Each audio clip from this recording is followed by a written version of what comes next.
Hey guys, this is Justin Derricks. Just wanted to talk to you guys a little bit about a King Eider trip. A lot of folks have asked about, things they need to pack, things you need, things you don't need, stuff like that. So I figured I'd make a video and just kind of go through some of the stuff that I took with me. I've been up to St. Paul Island twice now. Had an unfortunate incident with a taxidermist after my first trip, so I had to go up and get some more birds. But that's another story for another day. Anyways, like I said, I made 2 trips now, and I took a lot of stuff with me the first time that I didn't need, and so I was able to pack a lot lighter this time.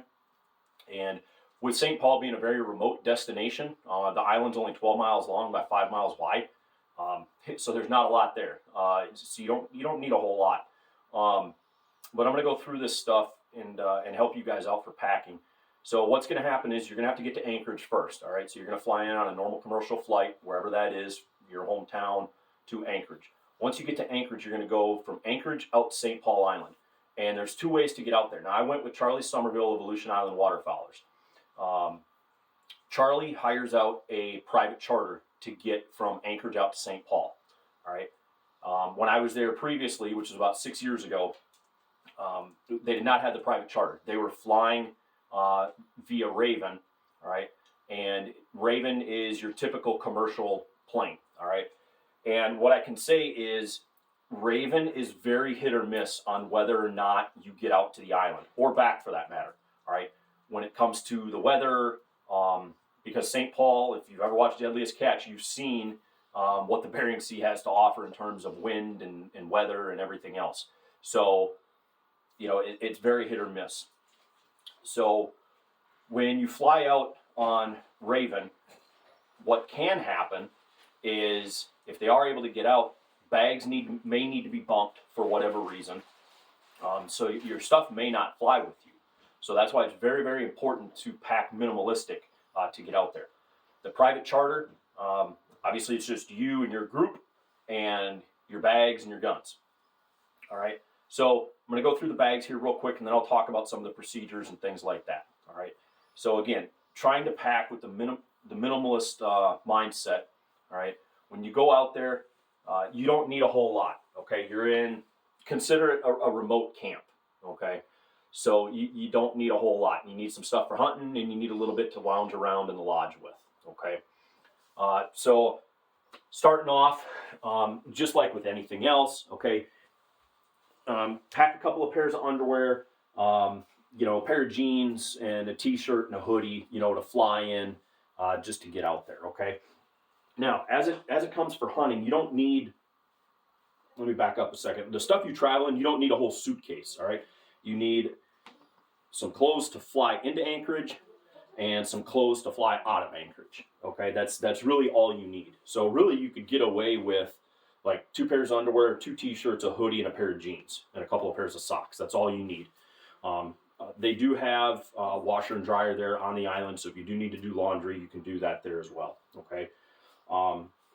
As for the hunting stuff, all right, I usually take 2 of most everything, just in case something does get super wet. You are out in the Bering Sea. If you do go out in the Zodiacs, and it doesn't matter which outfitter out of the 3 you go with, if you end up in a Zodiac, you're going to get wet. Period. You're going to get wet. Okay. So I always take a second set with, just in case it is super soaked, and I may not have time to swap out or get those dried before the next time we go out. So I always take a second pair with. So what I've got here is, now I got issued a lot of this stuff back when I was in the military before I retired, and the military can skimp on a lot of things, but one thing they don't skimp on is cold weather gear. Okay. So I've got a pair of boxers here. I think they're made by Patagonia, if I remember correctly. But these are what's called the PCUs. Okay, but basically it's just a synthetic pair of like boxer shorts. Okay, those help keep you warm. All right, they help wick away moisture and everything. So if you do sweat, that sweat doesn't sit there and stick to the clothing, and then you get even colder. All right, so you got those. Socks, I go with either a medium to heavyweight pair of wool socks. I like the ones that come over the calf just to below the knee, especially because you're going to be wearing waders and things like that. And the last thing you want is your socks to be coming down and end up around your ankles or down on your feet. And it just makes for a miserable day. All right, so I like the merino wool. I'll go with the socks that I prefer, Danners. That's just my personal preference. They're good socks. You know, the cold weather gear, guys, I don't skimp out on this stuff. So, you know, $15, $20 for a pair of socks to have warm feet out in a remote area, to me, it's worth it. All right. For the bottoms, okay. Now, again, this stuff I got issued, but you can buy the same thing from Cabela's. It's their Equix line, the extreme cold weather system. So this is the level 1. It's kind of reminiscent of your old school long johns, all right? They got both pants and a shirt, okay? I've got the long sleeve. You can get it in a short, but I prefer the longs, all right? Because again, it's chilly up there, but it's not, it's actually colder here in the States than it is up on the island right now. Your average temperatures up on the island are between like 30 and 37 degrees. That's been true for both times that I've been up there, and I went up the 3rd week of January. All right. So again, I've got 2 tops and a set of and 2 bottoms. Okay. So that, again, if something gets wet, okay, that's level 1. And then level 2, I just took 1 pair of pants and 2 shirts, and this is what I call the waffle gear. All right. Again, you can buy it at Cabela's. It's the Equix. It's got this square pattern on the inside. And what that does is that warm air gets trapped in those squares, and that is what holds all the heat in to keep you warm. All right. So again, I got a pair of pants and 2 shirts, like so. These particular ones don't have it, but you can get the ones where they've got the thumb hole down here on the arms. Those are kind of nice, you know, just keeping your sleeves down and whatnot. And then what I put over the top of all of that is I just put on a plain old hoodie, okay? Now you're gonna notice a lot of stuff here is gray, all right? I don't own Sitka, I have nothing against it, but I will tell you right now, if you wear Sitka up there, you're gonna stand out, and it doesn't matter what pattern.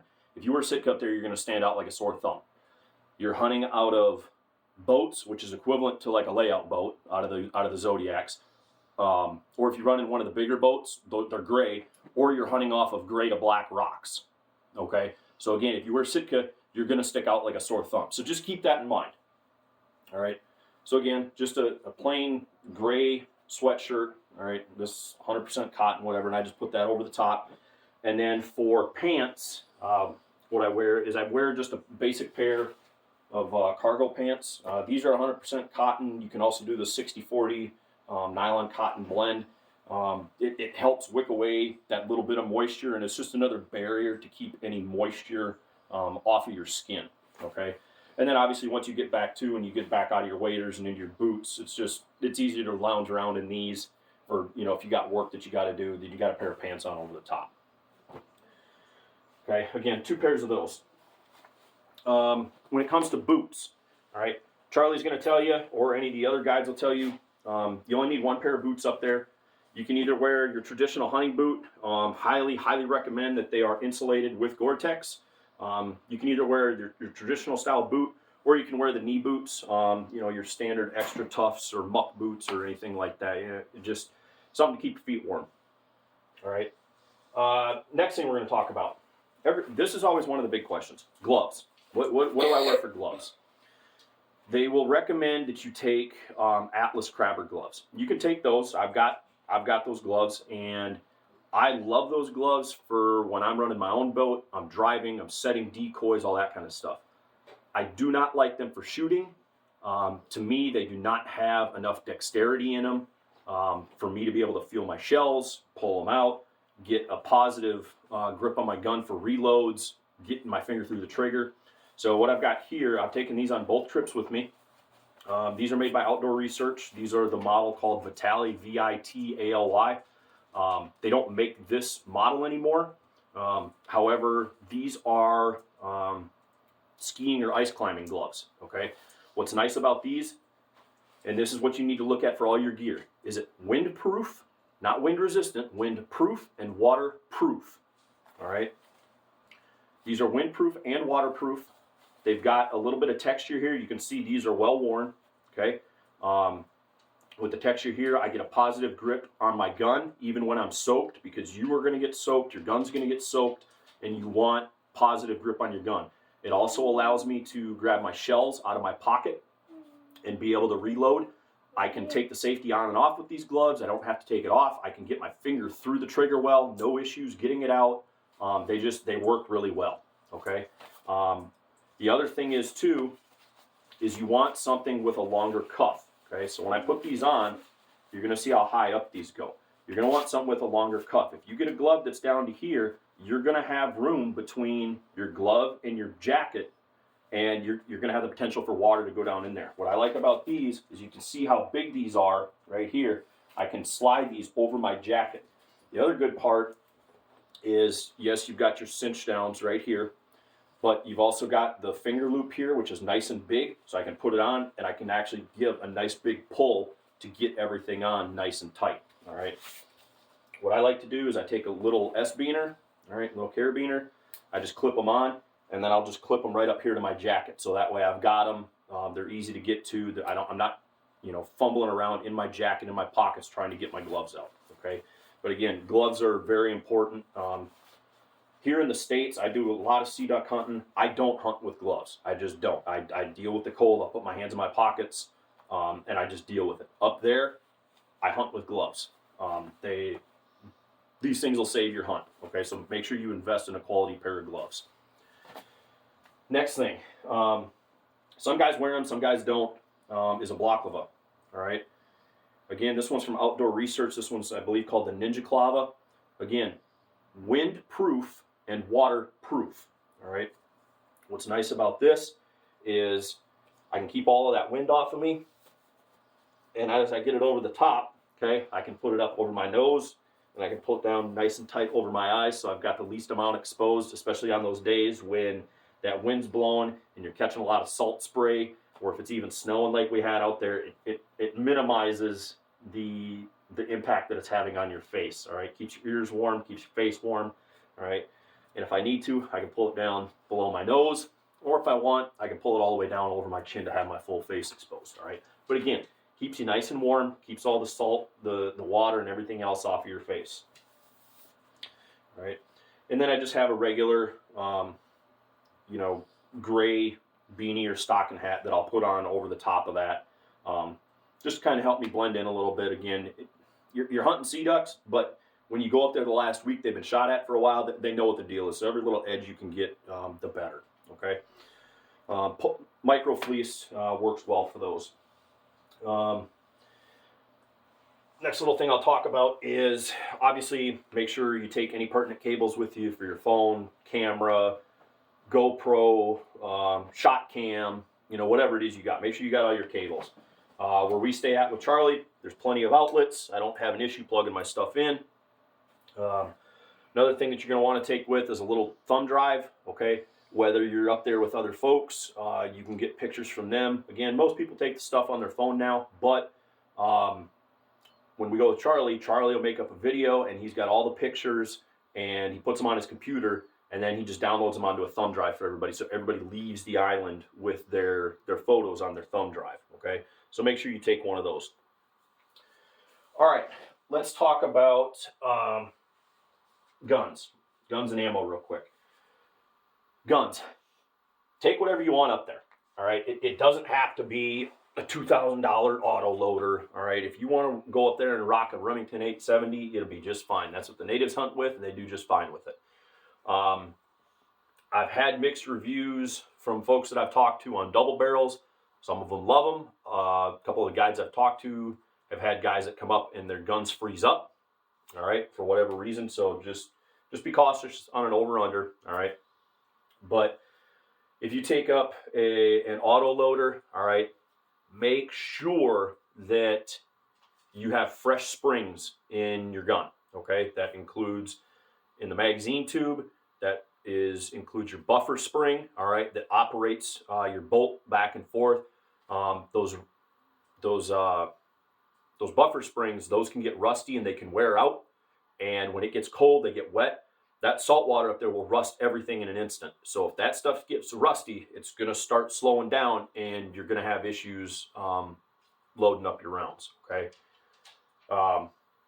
It doesn't matter if your gun's Cerakoted or whatever. I'll show you my gun here in a second. I use a Browning Gold 3.5 inch. It's just synthetic stock, blued action and barrel, all right? You don't have to take it, but I always take a cleaning kit with me. I've become a big lover of frog lube, all right? Some guys hate it, but usually the guys that hate it don't apply it the right way. It does require a little bit of prep work, all right? You need to take, like I use brake cleaner. You completely strip your gun down of all oils, everything. And then you heat up the metal, and what it does, it opens those metallic pores.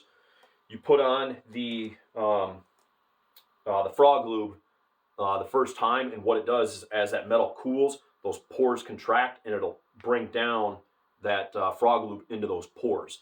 And what that does is that prevents rust, and then when your gun heats up, those pores will open, and it allows that frog lube to come out, and it lubricates everything, okay? So you've got a paste.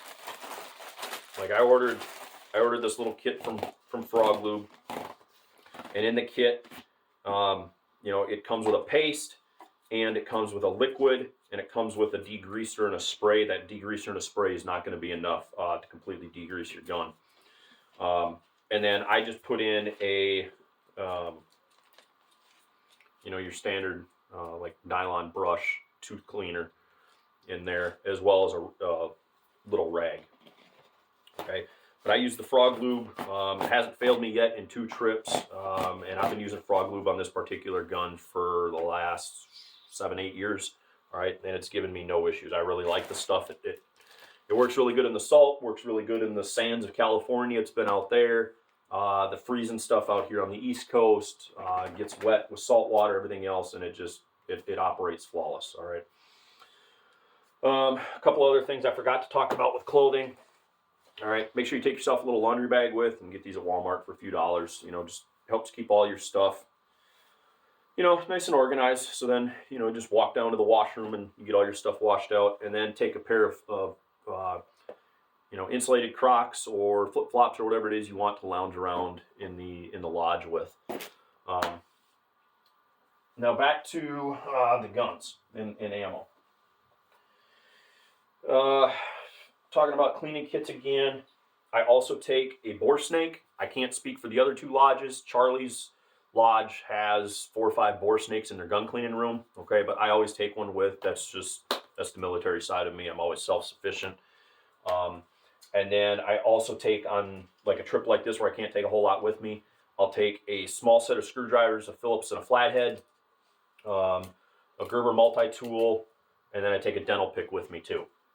I can fix any part of my gun I need to with these tools. All right, that's why I take those with, and then I just roll them up in my cleaning rag, and no issues there. All right, you got your regular belt for your pants and whatnot. I like these riggers belts. Okay, they're Velcro, so you've got almost infinite adjustment on them versus, you know, your standard belt that you wear that's got the hole punches in them. And then it's got the metal buckle here. And if you want, that's what's nice with the Riggers belt, is you've got this little triangle link. You know, if you're in waders, not such a big deal, but I wear these with all my hunting pants, and, you know, I can clip carabiners to it. You know, if you're shooting rifles with a sling or whatever, they're nice to have. All right, chokes. I will tell you that's one of the big things that comes up about shooting is, what do I use for chokes? I will tell you right now, if you're going to use a factory choke, shoot a modified or an improved modified. If you're going with an aftermarket choke, I personally shoot Pattern Master. I find the choke and ammo combo that I shoot, it patterns really well for me. Up there, I shoot the long range version, okay? Whereas here in the States, I shoot just about everything with the mid range, okay? Sea duck hunting up in St. Paul Island, at times it can be like shooting snow geese, all right? It's not that they're unethical shots, they're just longer shots. And that's just the nature of the beast, the way that the hunts go up there. So don't shoot with a full, okay? Just go with either a modified or an improved modified. Ammo. I can't speak for the other two guide services. Charlie's service, you cannot bring, you can't even bring steel onto the island. You either need to shoot bismuth or TSS, okay, or some other non-toxic variant. All right. I had some hand loads done up. This is actually ITX. I got it from Ballistic Products quite a few years ago. They don't make it anymore, sadly. And what ITX is, it's a coated bismuth, and this stuff hits like a freaking freight train. Where I've seen some of the folks where they'll shoot bismuth and some of it'll fragment and whatnot on it. This does not fragment.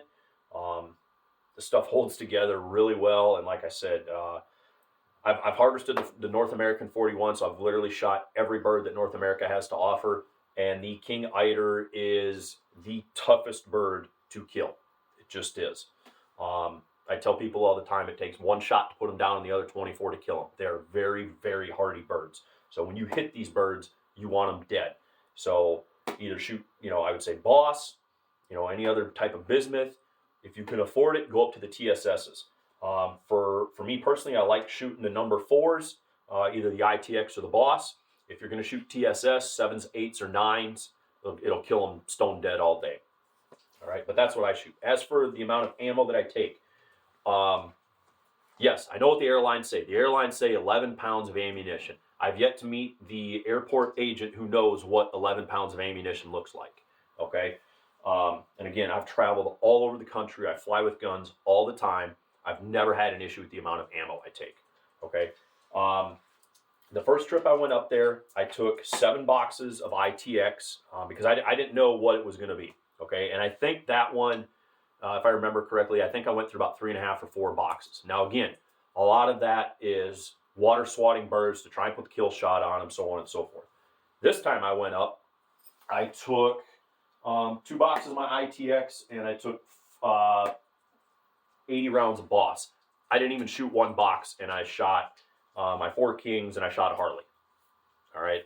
So, theoretically, as long as you're doing some practicing, you can get away with 4 boxes or less of ammo, so 100 rounds or less, okay?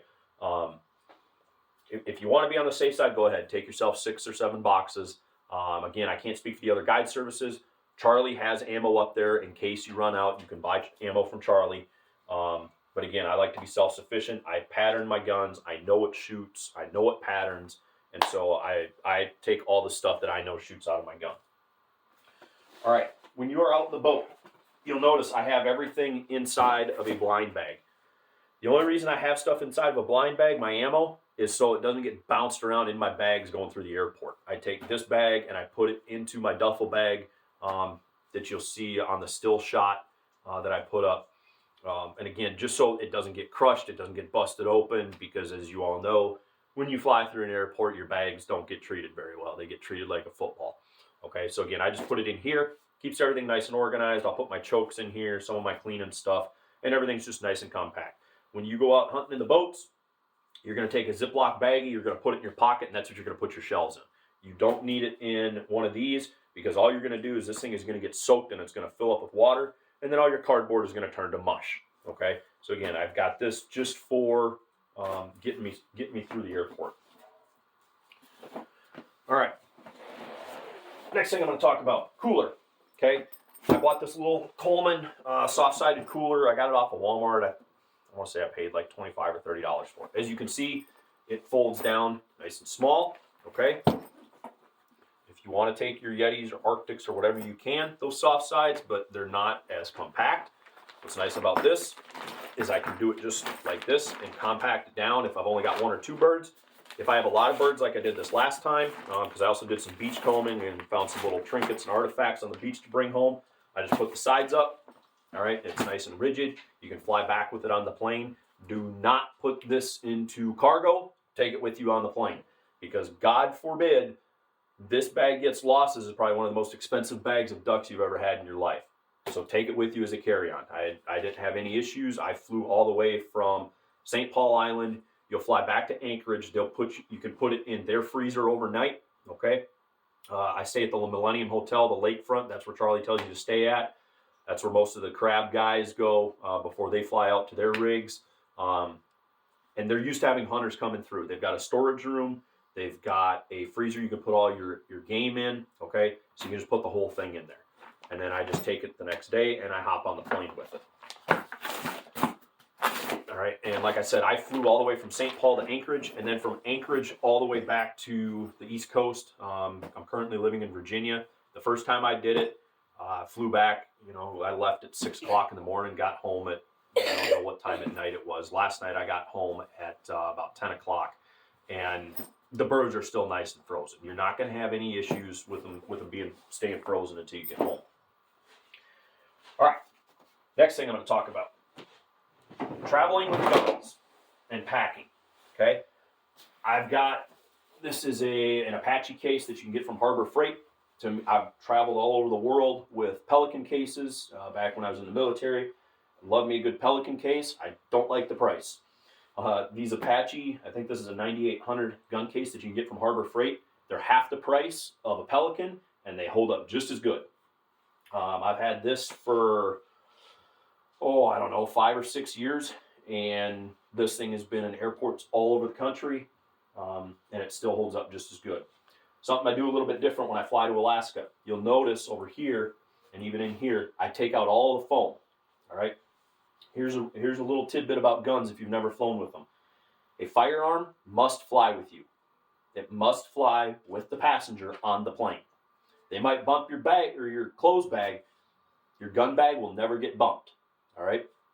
So what I do is I will pack as much as I can into my carry-on backpack and this case, because I know my carry-on backpack is coming with me, and I know this is getting put on the plane. All right, so here's my gear that I have for my outerwear. These Striker Guardian suits, I love them. All right, this is my normal sea duck outfit. Okay, I wear this out on the East Coast when I'm hunting sea ducks, which is pretty much all I do. And then wearing it up in Alaska, I have gotten absolutely drenched in this thing, and my body is completely dry. The only part of me that'll get wet is right here, just because the water's coming down the top. That's the nature of the beast. All right. Me personally, I hate hoods.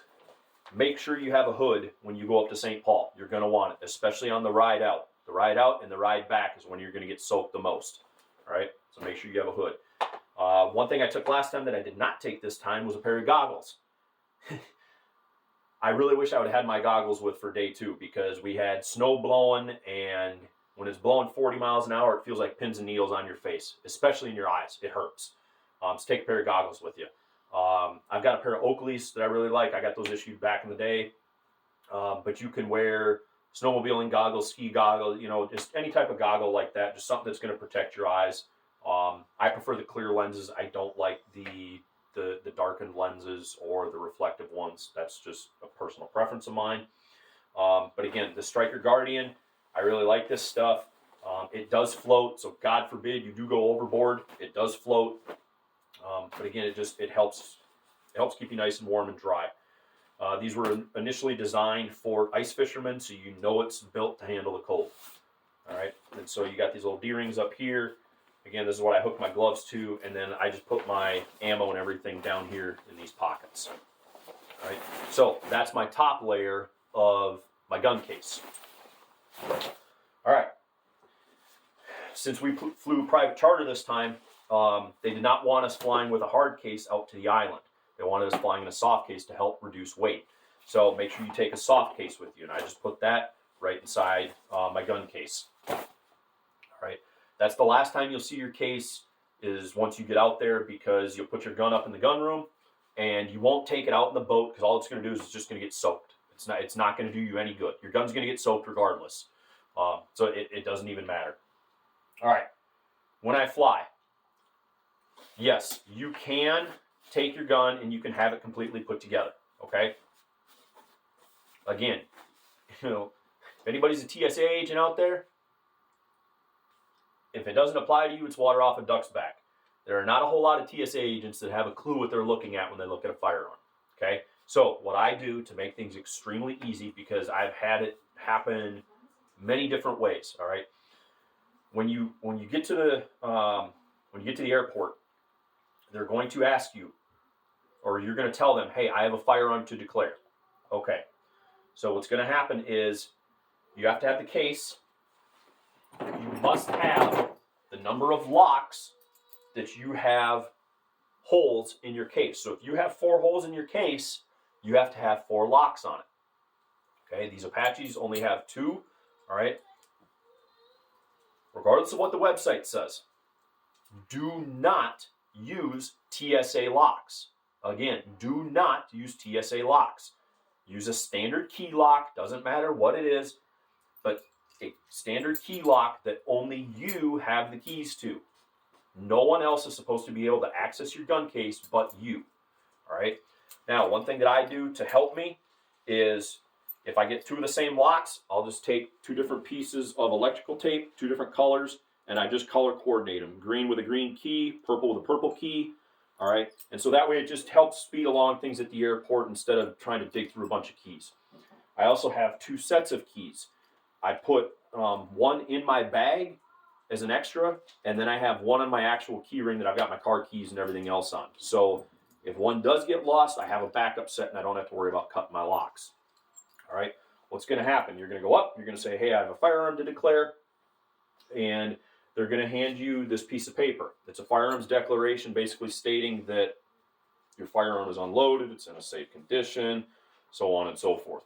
Okay, you're going to sign that. They're going to have you open it up. You're going to put that on the inside, and then they're going to have you lock it back up. Now, this is where things will differ a little bit. At the ticket counter, okay, the ticket counter is not going to look at your gun. It's going to be the TSA screeners that look at it.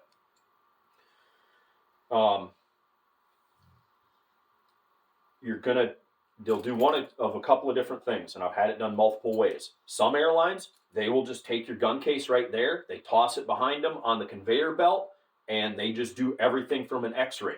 Okay, your case never actually gets opened up. Again, this is airport dependent. So that is why I separate my barrel from the rest of my gun.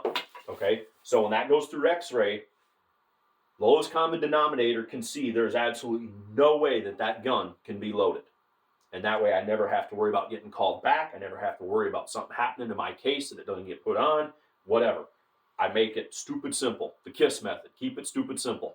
All right. So again, I break everything down. I also take some extra parts with me. I've got, an extra, I've got an extra bolt face. I actually had one of these bolt links snap on a trip, and I was out of gun, so I take some extra parts with me that I put in there. All right. And so again, there's my gun. Make sure you got your plug and everything in there.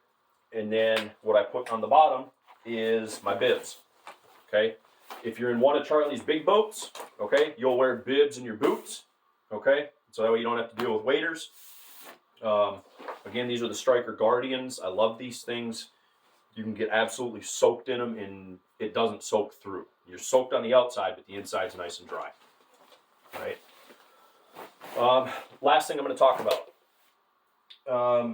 I'm actually doing it for a little test for another international trip I'm getting ready to take here later this year, is a GPS.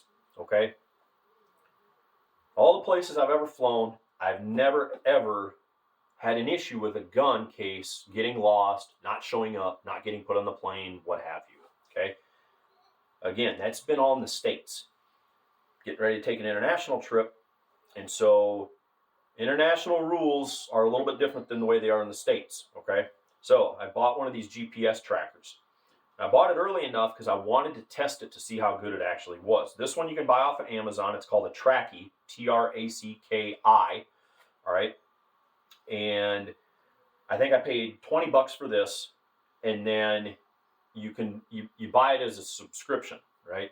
I think it's like $20 monthly, and I think it's like a couple $100 for the year or whatever it is. Okay. Now, I don't fly enough international to warrant using it for having a yearly tracker on it. Now, these things can be used anywhere. They can be used in gun cases, cars, bags, whatever. These actually run off a GPS, whereas like your Apple AirTags, it's all Bluetooth. So if you're not within a certain distance, you're never going to be able to figure out where your bag is. Now, the best way to do it is to use one of these and an Apple AirTag in here. All right. So then once you get within a distance, you can actually track it down to pinpoint it. But these run off a GPS, and with this in the case closed, guns and everything else in there, metal all around it, inside of the airplane, zero issues picking this thing up. And this thing will pinpoint probably within the 30 or 40 yards of the actual location. Okay, very, very good investment. I've actually got 2 of them because the international trip we're taking, we got to take 2 gun cases, and I want no issues. So again, very, very good investment. Again, you can use these on vehicles, bags, anything of importance that you want, but these work really good in here. Okay, so again, I turn this on, I put it in here, I close everything up, I put my locks on. I don't think I said it, but what's going to happen is after you get your locks and all that other stuff put on, they may toss it behind you on the conveyor belt. Some places, the ticket agent will escort you down to the TSA point. From that point, I've had it happen to where they take the box, they run it through the x-ray machine, they give you a thumbs up, you're good to go. I've had other places where they'll walk you down, you hand it off to the TSA agent, they require you to open it up, they inspect it, they run their explosive swab through it, then you lock it, and then they send it on through. And I've also had it to where once they tag everything at the ticketing counter, you walk it by yourself down to the TSA agent. And I've also had it to where they were like, hey, we'll just take it for you down to the TSA agent. I don't trust people enough, especially with my guns. That's fine. If they want to walk it, that's cool. But I am walking with them until I physically see it handed off to a TSA agent. Okay. Once I see it physically handed off to that TSA agent, I know it's into the system and it's going to go where it needs to go. Okay. But those are the experiences that I've had. I've never, ever had an issue transporting a gun. There's all kinds of, well, this is what it says, blah, blah, blah. This is real world experience of what I'm telling you of how it goes. And like I said, I've flown all over the country, even to California, one of the strictest gun law states in the country. Flew out of San Diego into San Diego, had absolutely zero issues. As long as you're nice to the TSA agents, don't throw a fit about it. I add an extra half hour to my 2 hours that I'm normally there for a flight, so I get there 2.5 hours early, just because of the stuff I've got to go through. Never had an issue with it. Okay, so again, what works for me, take my guns apart, put them in here, put all my clothing in, and then I seal it shut. If I'm going to another place around the country, I'll put my foam in, but when I'm doing these Alaska trips, I put my clothing in here for the padding, and I've never had any issues with it. So yeah, so that's kind of in a nutshell, everything that I packed and my experiences traveling to St. Paul Island, going after King Eiders, everything from what to pack to your guns to how to get through the airport. But yeah, that's pretty much it. If you guys have any more specific questions, feel free to let me know down in the comments. Shoot me a message, whatever you've got, and I'll help you out the best I can. Just trying to help out some other folks and take the worry out of it for you. So with that, if you decide you want to go to St. Paul, I'm telling you, as a person that's gone twice, take the opportunity. It's a great place to go, and it's going to be a hunt like you've never experienced before. Even you guys that sea duck hunt out on the East Coast, or even on the West Coast for that matter, it is not the same. It's not. It's a very different world up there. And you will be put out of your comfort zone, no matter how calm you think you are on the water, or how comfortable you are is a better term. However good or comfortable you think you are on the water, it'll put a little factor in for you. Okay, if you want to practice shooting for King Eiders, this is what I tell people: put a clay launcher out at about 40 or 50 yards, going crossways. Sit knees down in the bucket of a tractor and have that tractor go all the way up and all the way down, and then try and shoot that crossing bird. That is what it's like shooting King Eiders in 15 to 20 foot swells in the Bering Sea. So if you're in a Zodiac, you're shooting from your knees. If you're in one of the big boats, you're standing. So again, I hope that helps everybody. And if you have any other questions, just let me know.